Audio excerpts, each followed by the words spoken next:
And staying with President Joe Biden's address to the nation, right before the commander-in-chief began his televised speech, the North American Aerospace Defense Command, also known as NORAD, intercepted 2 Chinese and 2 Russian bombers near Alaska. Top U.S. defense officials say this was the first time that they intercepted Russian and Chinese warplanes operating together. A statement from NORAD says that the bombers remained in international airspace near Alaska but did not pose any threat. The United States and Canada, which together comprise NORAD, intercepted the Russian Tu-95 and Chinese H-6 long-range nuclear-capable bombers. This marks the first time that Beijing's long-range bombers flew sorties near Alaska's air defense identification zone. Now, with this zone is where sovereign airspace ends, but requires unknown aircraft to provide their identity to military radar controllers. After the detection of the Russian and Chinese bombers, an intercept was carried out by F-16 and F-35 jets from the U.S. Air Force and F-18 jets from the Royal Canadian Air Force. Now, Russian military aircraft near Alaska are not uncommon. However, NORAD officials say that the presence of Chinese aircraft appears to be a new and concerning development. Meanwhile, U.S. Northern Command officials are saying that the presence of the bombers right before President Biden's speech is more than just a coincidence. In fact, the head of the Northern Command says that Beijing has been relying on Moscow to get access to airspace and waters near Alaska, Canada, and the Arctic Circle. In fact, earlier this month, 4 Chinese warships showed up in the international waters near Alaska.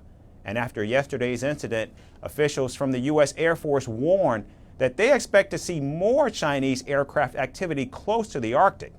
In fact, just 2 days before this intercept, Washington raised an alarm that China and Russia are working together to gain control of the Arctic.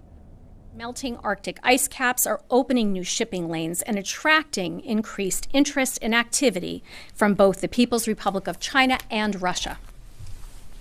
While not an Arctic state, the PRC seeks greater influence in the region, greater access to the region, and a greater say in its governance. That's concerning, given that it's the only strategic competitor with the will and increasingly the wherewithal to remake the international order.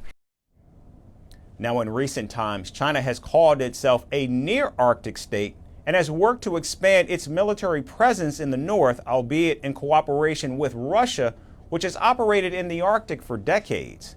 And now, with the latest display of Chinese-Russian camaraderie near Alaska, the United States and Canada have raised the level of military alertness, citing national security concerns.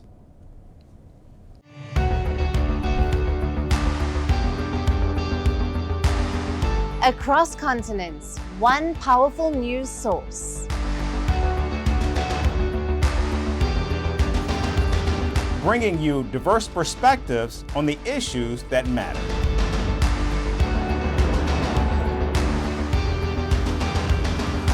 We go beyond the boundaries to give you that little extra about every sporting moment.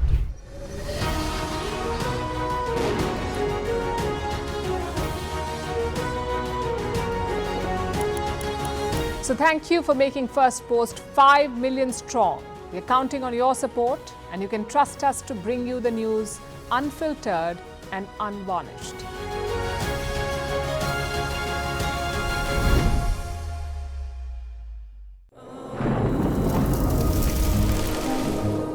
Climate change is on our doorstep. It's time for a revolution to take root. And it starts with 1.4 billion Indians.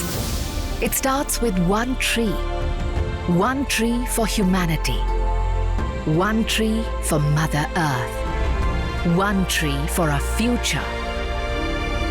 Project One Tree, a News 18 network initiative.